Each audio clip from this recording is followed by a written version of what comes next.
Gloire au nom de notre Seigneur et Sauveur Jésus-Christ et bienvenue dans Instant de grâce, votre tranche dans laquelle le Seigneur vous fait du bien, votre tranche dans laquelle le Seigneur vous redonne encore de l'espoir, une tranche dans laquelle le Seigneur vous parle de vive voix et vous enseigne encore.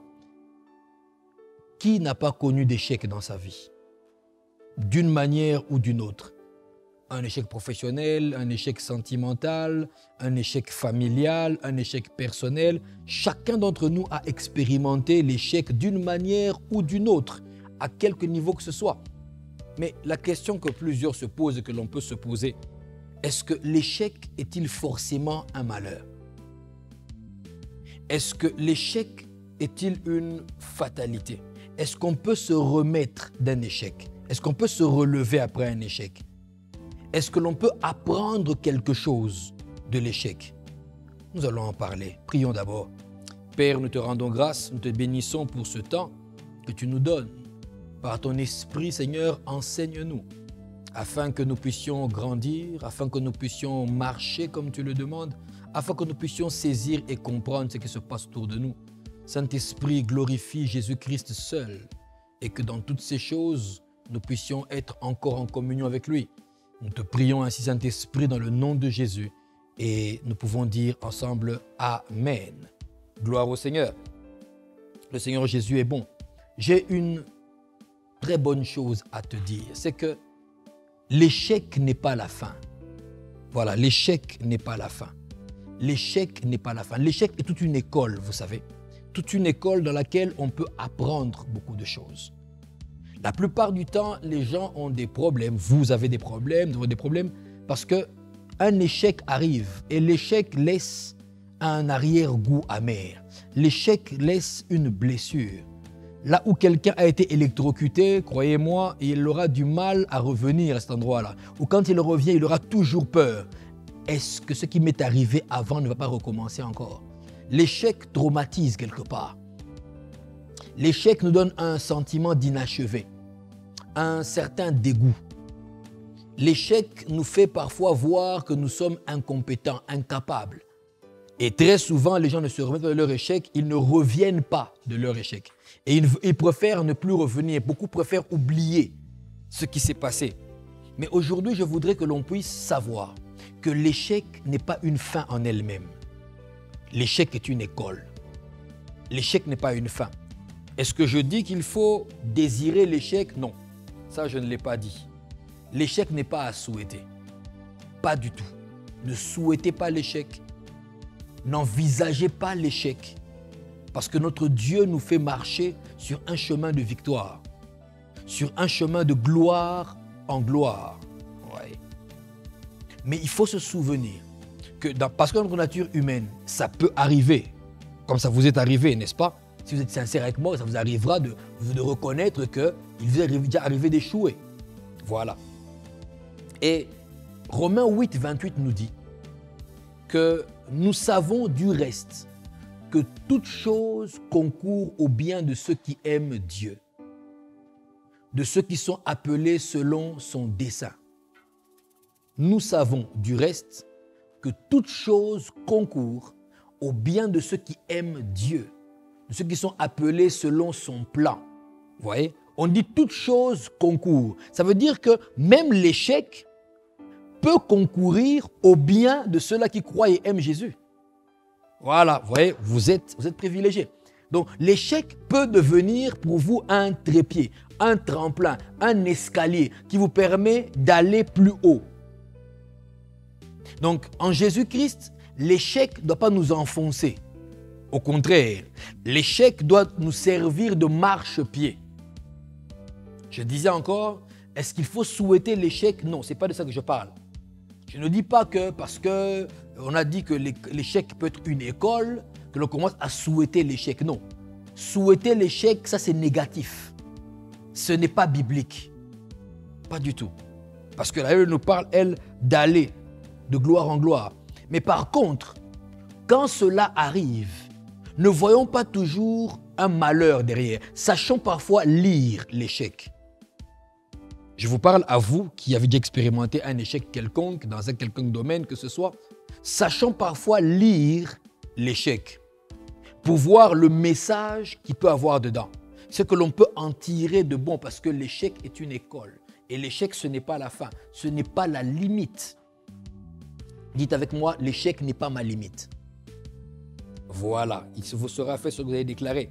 Alors, je disais, c'est toute une école. Pourquoi? Parce que l'échec peut devenir la base ou l'une des bases de votre réussite de demain. Si aujourd'hui, vous capitalisez votre échec, ça veut dire que vous vous asseyez derrière la douleur, derrière la déception, derrière le manque de joie, derrière la désillusion, derrière la blessure. Asseyez-vous, capitalisez même l'échec. Dites-vous, qu'est-ce que je peux apprendre de l'échec? Pourquoi j'en suis arrivé là? Qu'est-ce qui m'a manqué pour passer? Qu'est-ce que je n'ai pas fait pour me retrouver à cet endroit-là? Qu'est-ce que j'aurais dû faire? Posez-vous des questions.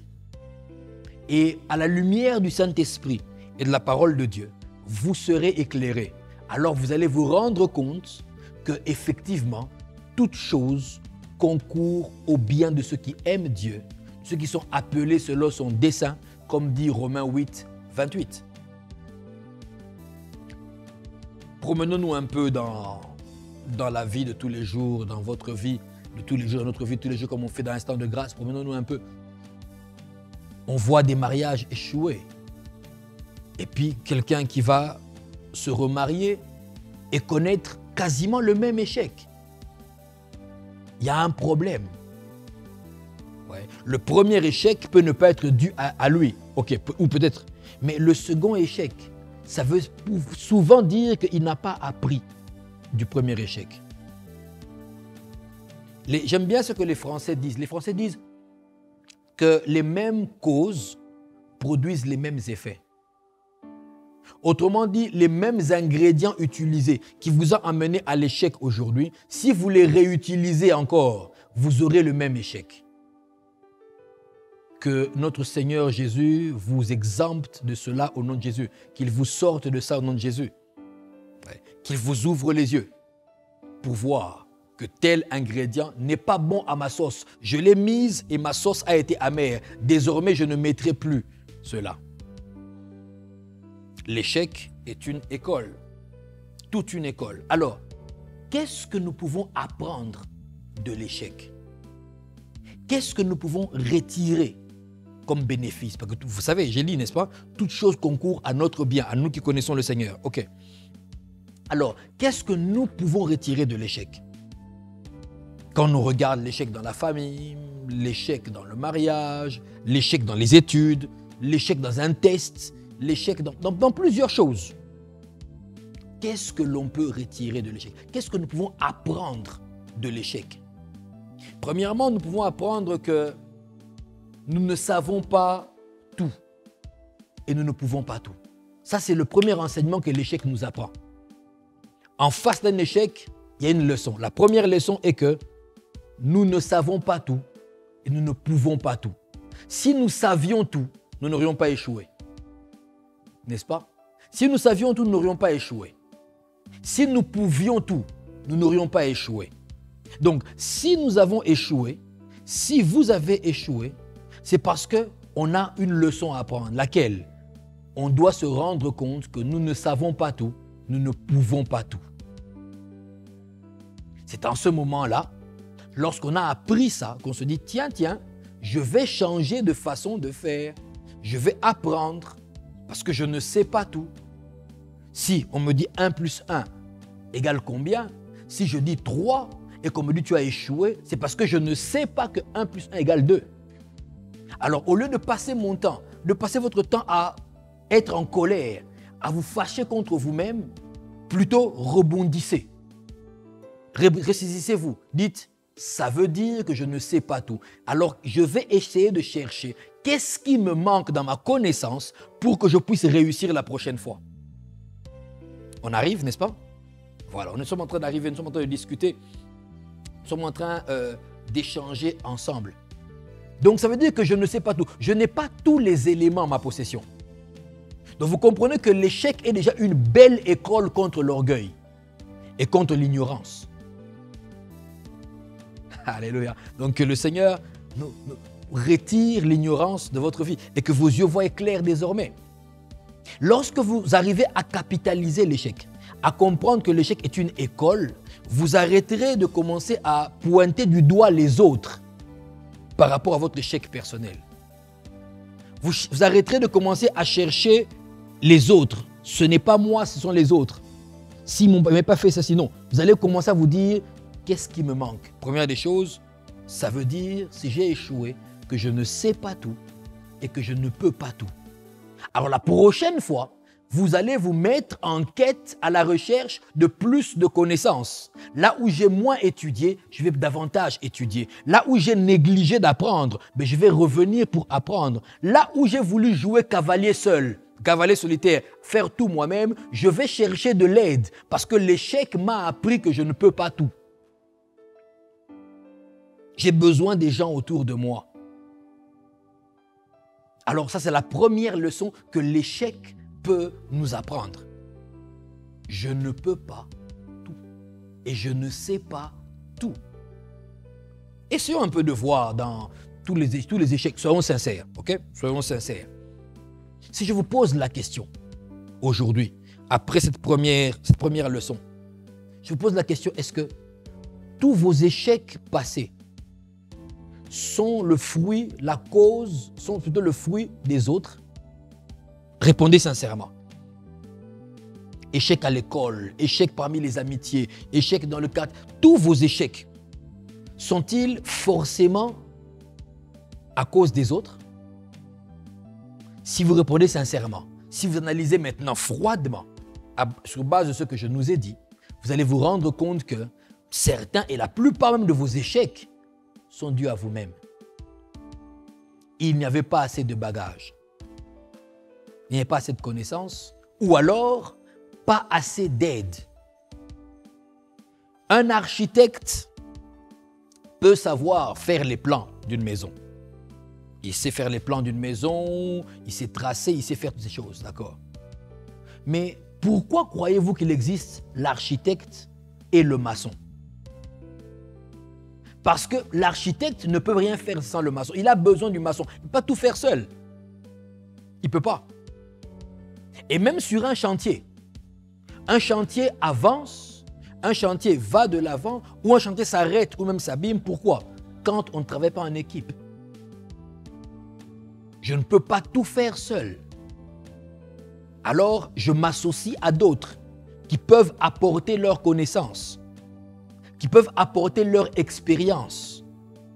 Dans ce moment-là, je réussis. Une équipe de football qui gagne, elle gagne en groupe. Si vous mettez serait-ce le meilleur joueur de football du monde, vous le mettez à lui tout seul sur un terrain de football, contre 11 autres personnes, 11 autres joueurs, lui-même, il ne pourra pas être en même temps le gardien des buts, en même temps le défenseur, en même temps le milieu de terrain, en même temps l'ailier gauche ou l'ailier droit, en même temps l'avant-centre, l'organisateur de jeu. Il ne peut pas faire tout ça. Donc malgré le fait qu'il est doué de talent et que tout le monde reconnaît que balle au pied, il est inarrêtable, contre 11 personnes, il ne pourra rien faire. Il va échouer. Oui, parce qu'il ne peut pas tout faire. L'échec nous apprend. L'échec nous apprend que nous ne savons pas tout et que nous ne pouvons pas tout.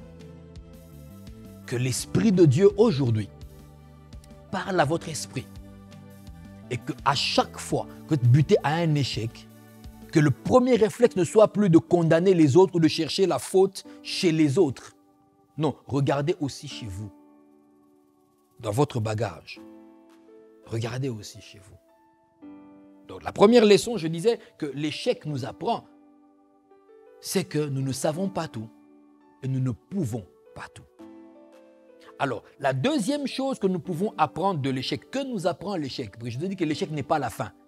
Donc nous parlons, nous échangeons, nous parlons afin de pouvoir désormais surmonter nos échecs. aller au-delà, nous remettre d'un échec, pouvoir en sortir facilement et même en tirer toutes les leçons. Alors je disais que la deuxième chose que je nous dis par rapport à l'échec, c'est que maintenant que nous savons que nous ne savons pas tout et nous ne pouvons pas tout, la deuxième leçon que l'on peut tirer, qu'on peut apprendre de l'échec, c'est que ce que l'on savait peut devenir insuffisant à un moment. Ce que l'on sait peut devenir insuffisant à un moment. Donc l'échec n'est pas seulement dû au fait que nous ne savions pas. Non, il peut se faire que nous savons. Mais il arrive un moment où ce que nous savons devient insuffisant. Il nous faut faire accroître, il nous faut augmenter notre connaissance pour faire face à ce défi. Sinon, nous allons échouer. Il nous faut nous adapter. Je vous donne un exemple. Je faisais rire un ami il y a quelque temps. Nous parlions ensemble et il est assez doué dans les choses d'informatique et tout. Et pendant que nous parlions avec lui, je lui dis « Ah, tu te rappelles le bon vieux temps, le temps des disquettes ?» Il me dit « Ah oui, l'époque des disquettes où on enfonçait une disquette dans l'ordinateur et puis on travaillait dessus. » On a même parlé du langage COBOL. Le langage COBOL, ceux qui ont fait l'informatique même autrefois connaissent ce langage. Donc quand je parle langage COBOL, il y en a qui disent « Waouh, c'est vieux ça !» Ça ne s'utilise plus. Mais alors, vous voulez me dire que l'informaticien du temps de langage COBOL n'était pas informaticien? Il était informaticien. Donc, à son niveau, il a fait des études. Et il a appris ce langage. À l'époque, il l'aurait utilisé, ça aurait réussi. Mais aujourd'hui, ce qu'il savait est devenu insuffisant. Donc, ça peut devenir la cause de son échec. Ouais. L'échec nous apprend donc que ce que nous savons peut devenir insuffisant à un moment donné. Il faut s'adapter. Il faut même parfois tout refondre. Il faut se mettre à jour. Comme dans l'informaticien F5. Se mettre à jour. Parce que l'échec est une école. L'échec nous apprend que tiens, regarde, retiens la leçon. Ce que tu savais, c'est bien. Maintenant, ce n'est plus. Tu vas échouer. Si aujourd'hui un mécanicien veut, disons, spécialiste Mercedes, voilà, un spécialiste Mercedes, et il veut réparer un véhicule Mercedes. Il a été mécanicien entre 1975 et 1990. Un bon mécanicien. Il a fait des études de mécanique brillantes. OK. Mais il va échouer s'il veut aujourd'hui réparer une Mercedes d'aujourd'hui. Ouais. Il veut réparer une 550 Formatic. J'aime beaucoup les voitures. Ouais. Il veut réparer ça. Il va échouer. Non pas qu'il ne sait pas, non, il est spécialiste en mécanique Mercedes. Il connaît, mais sa connaissance est devenue insuffisante en ce moment. Donc, s'il échoue, c'est la leçon qu'il faut avoir. Que ce que nous savons peut devenir insuffisant à un moment. Ce que vous savez peut devenir insuffisant à un moment. Regardez bien. Il faut vous adapter. Il faut vous adapter. Aujourd'hui, on est dans l'ère du numérique. On est en train d'avancer. Même à la télévision, on est dans une autre façon de travailler. Moi, je me souviens, lorsque j'étais encore jeune, il n'y avait pas de téléphone portable. Il n'y en avait pas. Donc, mes enfants, par exemple, s'étonnent. J'entends encore ma fille me dire « Papa, à votre époque, les téléphones, il n'y en avait pas. Il y avait des téléphones, mais pas de portable. » Est arrivé un moment dans ma jeunesse où il y a eu les portables qui ont commencé vraiment à devenir, bon, un peu à la portée de tous. Des gros portables, blanc-gris, je me rappelle. Et puis, les cellulaires, comme on les connaît, ont commencé à évoluer. Quand j'étais à l'université, le genre de cellulaire qu'il y avait, que tout le monde voulait s'arracher, croyez-moi, aujourd'hui, si on vous le donne, vous l'allez refuser. Ça a évolué. Donc le réparateur de téléphone de mon enfance, il sait réparer le téléphone, mais il sera perdu s'il doit réparer le téléphone portable aujourd'hui. Un iPhone 10, s'il doit le réparer aujourd'hui, il sera perdu. Il va échouer, on dira, mais qu'est-ce qu'il a fait? Il a encore abîmé. L'école de l'échec nous apprend que notre connaissance, ce que nous savons, peut devenir insuffisant à un moment. Alors il nous faut nous adapter. Adaptez-vous. Vous allez vous rendre compte que vous aurez appris de votre échec. Ah tiens, je ne savais pas ça. Maintenant, je vais aller apprendre pour ajouter ça à la connaissance que j'avais déjà. Vous voyez? Et j'ai vu la machine à écrire évoluer, par exemple. Quand j'étais jeune, ma mère, qui travaillait dans un bureau et autres, je me rappelle encore comment elle était fière de sa machine à écrire. Mais aujourd'hui, on n'achète plus de machines à écrire dans les bureaux. On commande des ordinateurs. Le clavier peut ressembler au clavier d'autrefois, avec les mêmes chiffres, les mêmes lettres, mais le fonctionnement est différent, au point que la secrétaire de direction des années 76, 77, 79, 80 ne se retrouvera pas aujourd'hui en tant qu'assistante administrative. Sa connaissance est devenue insuffisante. Elle doit l'ajouter.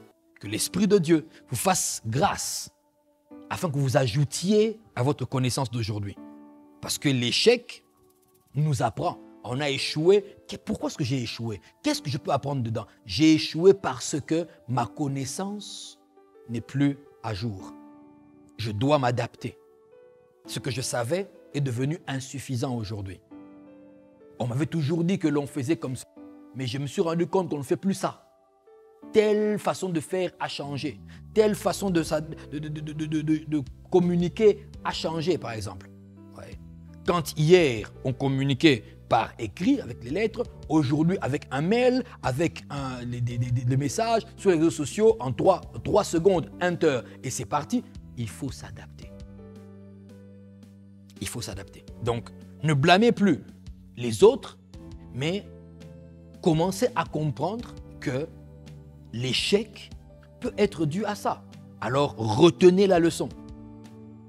Qu'est-ce que j'apprends de l'échec? J'apprends de l'échec que ce que je savais à un moment peut devenir insuffisant. Alors, je vais me mettre à jour, m'adapter, même parfois tout refondre sur les faux. Alléluia. Qu'est-ce qu'on peut encore apprendre de l'échec? Je veux qu'après de grâce, tu rebondisses, que tu arrêtes de pleurer, de te morfondre. Vraiment, on ne m'a pas donné ceci, on ne m'a pas fait cela. Non, que tu puisses rebondir, mais que tu regardes l'échec comme pour dire, qu'est-ce que je vais apprendre de mon échec pour que demain, je n'échoue plus. Je vais analyser tout ce qui s'est passé, qui m'a conduit à l'échec, et je vais pouvoir réussir désormais. Qu'est-ce que nous pouvons encore apprendre de l'échec? Nous devons apprendre que l'échec n'est pas le terminus de votre vie.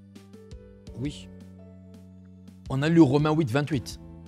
Nous savons du reste que toute chose concourt au bien de ceux qui aiment Dieu, de ceux qui sont appelés selon son dessein, selon son plan, selon son organisation.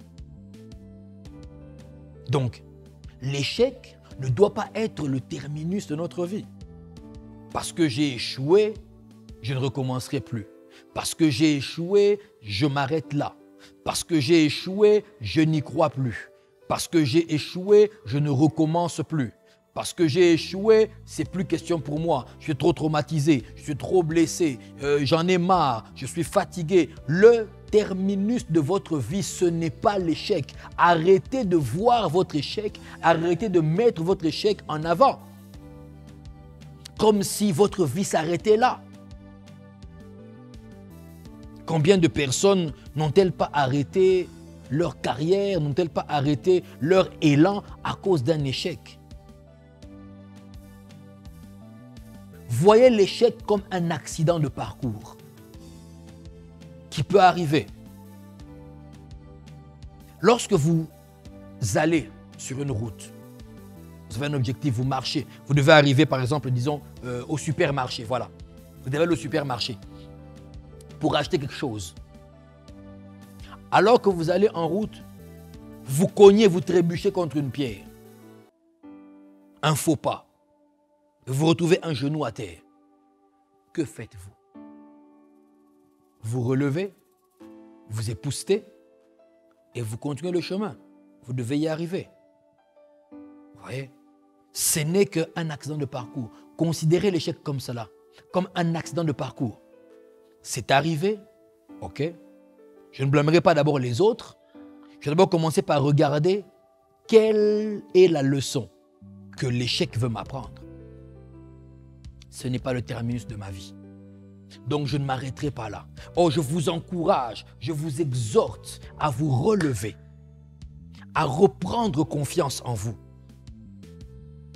à mettre de côté ce qui vous a traumatisé, que l'Esprit de Dieu, maintenant alors que vous me suivez, puisse enlever de votre cœur toute forme de traumatisme au nom de Jésus. Que toute forme de blessure qui a été entraînée par vos échecs soit guérie au nom de Jésus-Christ. Parce que vous avez du potentiel. Laissez-moi vous le dire. Je ne vous flatte pas, j'en ai pas besoin. Vous avez du potentiel. Parce que simplement vous êtes vivant. Et vous avez Jésus-Christ. Le potentiel est là. Alors ne laissez pas l'échec diriger votre vie. Ne laissez pas l'échec diriger votre avenir. J'ai vu des personnes se refuser à elles-mêmes le bonheur. Je ne me remarierai plus. Pourquoi? Parce que j'ai échoué dans mon premier mariage. Mais qui vous dit que le second sera ainsi? Qui vous le dit?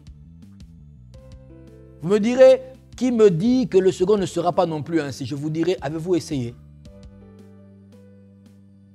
Vous tirez des conclusions sur base de ce qui s'est passé avant.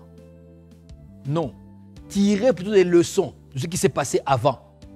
Améliorez-les. L'échec n'est pas le terminus de votre vie. Retenez-le. Si aujourd'hui, la carrière a échoué dans telle entreprise, mais postulez ailleurs. Non, osez le faire, osez le faire.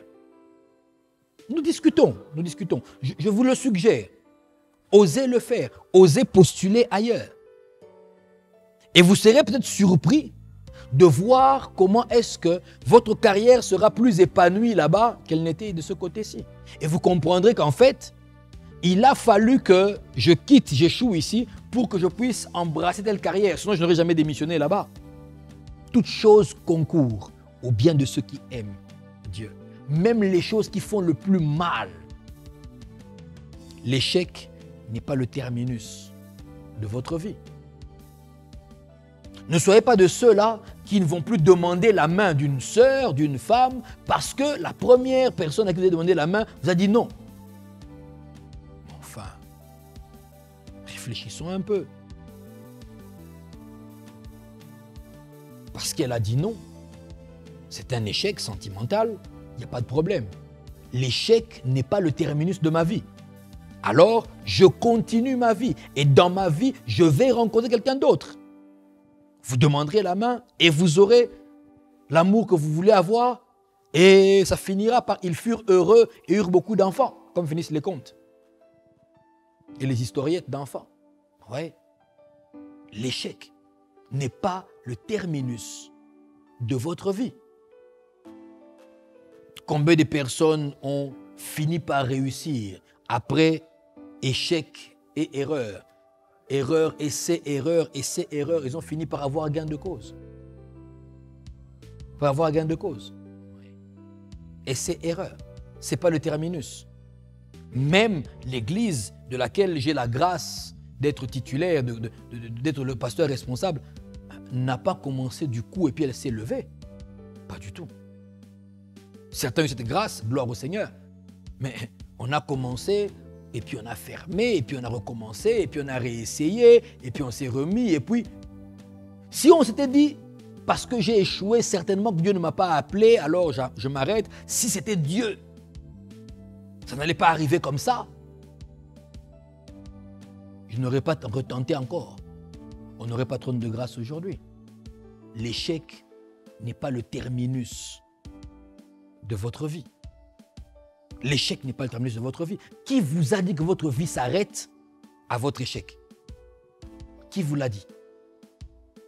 Ce n'est écrit nulle part. Moi, la parole m'a dit, et je vous le dis, que nous savons du reste que toute chose concourt au bien de ceux qui aiment Dieu. Donc je vous annonce que même ce qui vous a fait pleurer, et qui vous fait pleurer jusqu'à maintenant, c'est que cet échec-là, ça concourt à votre bien. Vous êtes d'accord avec moi? Alors, répartez, relevez-vous, rebondissez, tentez à nouveau ce commerce que vous avez commencé et qui a échoué. Mais vous sentez que c'est ça que vous devez faire, mais l'échec vous a fait peur. Recommencez. Cherchez à nouveau le capital. Priez encore. Repartez dans l'aventure. Apprenez de votre échec. Qu'est-ce qui a fait que la première fois, je n'ai pas réussi? Analysez bien, sans sentiment, sans vouloir vous protéger vous-même. Soyez froid avec vous-même. Et vous allez vous rendre compte que l'échec n'est pas mon terminus. Alors, ce n'était qu'un arrêt. Je ne descends pas du bus. Je continue parce que je dois arriver jusqu'à mon terminus. Réalisez ma destinée. Vous réaliserez votre destinée au nom de Jésus-Christ. Je le dis encore, vous allez réaliser votre destinée au nom de Jésus-Christ. Surmontez l'échec. Ce n'est pas le terminus. Ne passez pas 10 ans, 20 ans de votre vie à pleurer sur un échec de jeunesse. C'est vrai, vous me direz, j'en paye les conséquences jusqu'à aujourd'hui. Certes, mais vous êtes vivant. Vous n'êtes pas mort. Cela veut dire qu'il y a moyen de pouvoir continuer de vivre malgré cela et de pouvoir tenter autre chose qui va réussir. Vous me comprenez? J'aime bien. Ce que j'aime bien, c'est que quand nous parlons, nous nous comprenons. J'aime bien quand vous me comprenez. Nous nous comprenons. C'est une des choses pour lesquelles je vous aime. Donc, l'échec n'est pas la fin. L'échec n'est pas la fin. Ce n'est pas le terminus de votre vie. S'il y a eu échec, si cet échec-là est présent, c'est que la réussite est quelque part. Si l'échec est arrivé, c'est que forcément la réussite est quelque part. Alors continuez. Allez-y. Allez-y encore. Parce que l'échec n'est pas le terminus de votre vie. Ouais. Je suis en train de terminer. Comme d'habitude, je n'aime pas vous prendre beaucoup de temps, 40-45 minutes. Moi, ça me suffit pour qu'on puisse échanger. Donc, comme je dis souvent, dans quelques minutes, je vais vous libérer. Vous pourrez vous lever et vous pouvez partir. Mais laissez-moi aborder un dernier point, une dernière suggestion, une dernière leçon que l'école de l'échec nous apprend. C'est que nous savons désormais ce qu'il ne faut pas faire. Oh, l'échec. Eh oui, oui. L'échec qui fait pleurer nous apprend autre chose aussi. Avec l'échec, quand tu regardes froidement en te disant « ce n'est pas la fin pour moi, ce n'est pas le terminus pour moi, l'échec n'est pas ma fin, maintenant je vais rebondir, je vais repartir. » Comme vous êtes en train de prendre les uns maintenant, là, oh, j'aime beaucoup. Je vais repartir, rebondir, mais l'échec m'apprend ce que je ne savais pas. Maintenant, je sais ce qu'il ne faut pas faire. Je sais désormais ce qu'il ne faut pas faire. Si j'ai échoué 10 fois, j'ai réussi à la 11e fois. Je connais maintenant 10 méthodes à ne pas faire pour réussir. À ne pas faire. Pour avoir échoué 10 fois, je connais 10 manières à ne pas faire pour que tu puisses accéder à la réussite. Donc je ne revenais plus là-dessus. Quand je repense à l'échec, je me dis non, ça n'a pas marché. Là, ça n'a pas marché. Donc je ne recommencerai pas ça. Ouais. L'échec nous apprend. Nous savons désormais ce qu'il ne faut pas faire pour réussir. Ce qu'il ne faut pas faire. Donc, quelque part, nous savons du reste que toute chose concourt au bien de ceux qui aiment Dieu. Regardez très bien ce qui vous a perturbé. Regardez bien l'échec qui est arrivé dans votre vie.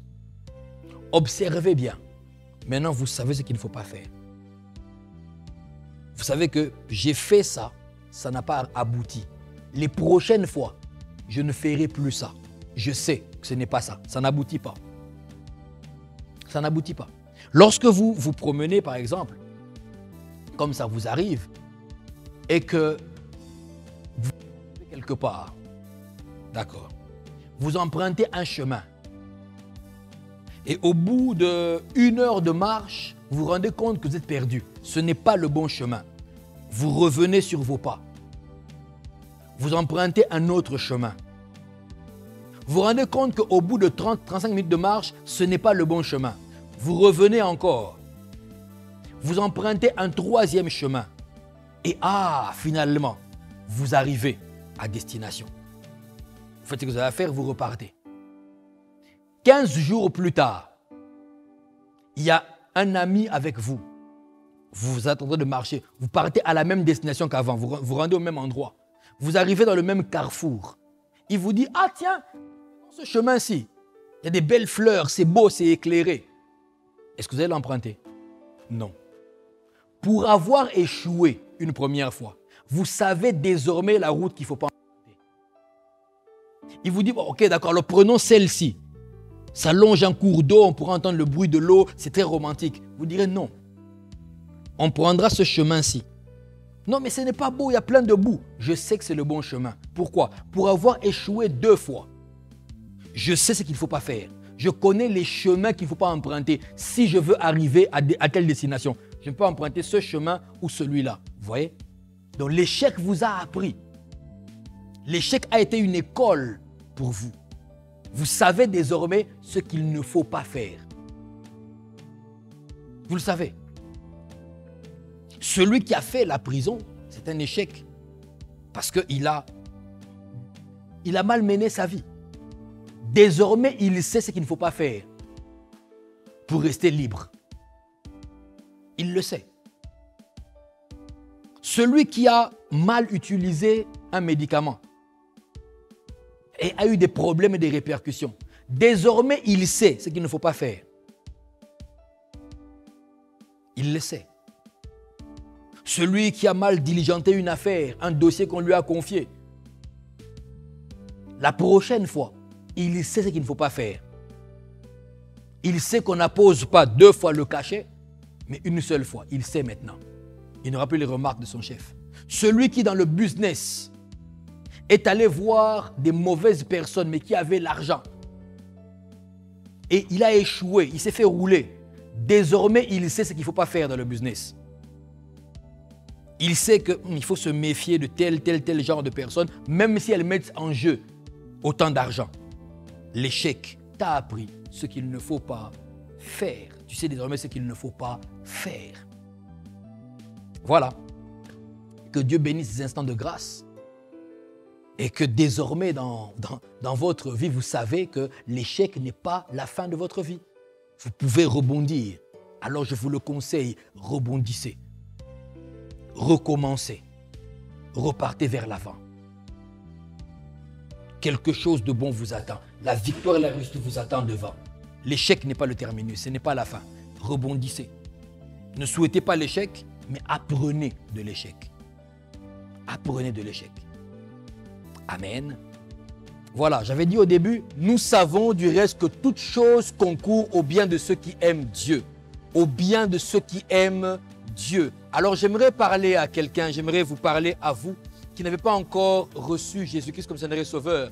Vous qui n'êtes pas encore devenus amis de Dieu. Ça veut dire que je ne parle pas de votre religion, ni de ce que vous faites dans votre église locale. Je vous parle du fait de donner votre vie à Jésus-Christ. Le seul qui peut ouvrir vos yeux sur vos échecs et vous apprendre à en tirer des leçons. Est-ce que vous voulez aujourd'hui faire de Jésus-Christ le Seigneur de votre vie? Est-ce que vous voulez l'inviter simplement à entrer dans votre vie par une courte prière afin que vous aussi, vous puissiez faire partie de la race de ceux-là qui apprennent de leurs échecs? Alors prions ensemble. Dites avec moi ceci. Père, au nom de Jésus, je viens encore aujourd'hui devant ton trône parce que j'ai entendu ta voix. Seigneur Jésus, je te reçois comme mon seul Seigneur et mon seul Sauveur. pardonne mes péchés et donne-moi par ton esprit de marcher sous ta grâce. Je déclare que je suis sauvé maintenant et que moi aussi désormais, j'apprends de mes erreurs. Au nom de Jésus, Amen. Voilà une courte prière, mais par là, vous êtes sauvés. Vous devenez citoyen du ciel, enfant de Dieu, co-héritier de Jésus-Christ. Et maintenant, vous allez comprendre que l'échec n'est pas la fin de votre vie. Vous pourrez apprendre de vos échecs. Gloire au nom du Seigneur. Vous êtes bénis. Nous sommes bénis et vous le serez encore par ce ministère. Vous qui êtes bénis par ce ministère, vous pouvez continuer à nous suivre sur notre page Facebook Pasteur Alf Dimaving. Abonnez-vous, aimez, partagez, faites connaître à d'autres la grâce qui vous fait du bien en ce moment. Et le Seigneur de ce ministère, le Dieu de notre grâce, le Seigneur Jésus-Christ, ne manquera pas de vous bénir. Nous sommes aussi sur notre chaîne YouTube, Faveur TV. Et là aussi, vous pouvez continuer à aimer, à partager, à faire part à d'autres personnes afin que la même grâce qui a béni votre vie bénisse aussi plusieurs. Et le Seigneur, je le répète et je le dis, il ne manquera pas de vous bénir, d'ouvrir une porte dans votre vie parce qu'il sait que vous contribuez à l'évangile. Et je peux encore vous le dire que si l'évangile que nous proclamons est gratuite, l'avancée de l'évangile, elle n'est pas gratuite. Elle a besoin de l'argent. Alors vos contributions sont nécessaires. Envoyez vos contributions dans ce ministère qui vous bénit afin que nous puissions continuer à émettre et à bénir un plus grand nombre à travers le monde. Et à chaque fois qu'une personne sera bénie, parce que vous avez contribué à faire avancer, à faire apporter l'évangile jusqu'à cette personne-là, par votre argent, votre soutien financier, le Seigneur ne manquera pas de vous bénir, vous et votre descendance. Au nom puissant de Jésus-Christ, que sa grâce demeure sur vous et que chaque jour, vos yeux s'ouvrent et que vous puissiez voir dans vos erreurs, dans vos échecs, des leçons à en tirer. Vous êtes bénis. Alors, je vous donne rendez-vous au prochain instant de grâce. Que le Seigneur vous bénisse.